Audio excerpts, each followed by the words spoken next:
So let's talk daily maintenance. You've got your locks in, you're obviously living your best life at this point, and how do you maintain them to get the most out of them and to also keep your hair as healthy as possible? Now, I find the best thing to use is a water-based moisturizer, something that's natural, that you're okay to spray close to your roots, onto your scalp, that you're comfortable with. You can also use hair oil, a scalp oil, if that's something that you use in your hair care routine. I personally don't, so I stick to using the water-based spray.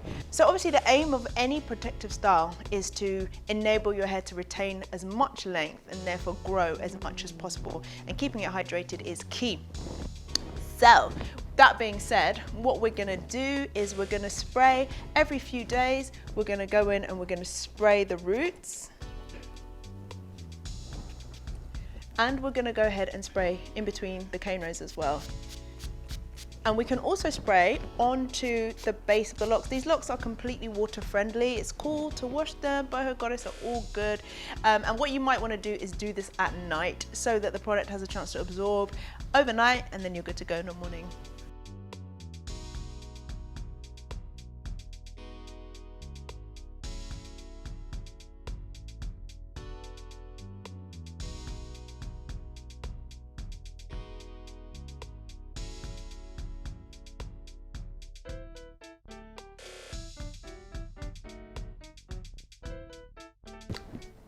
You have it.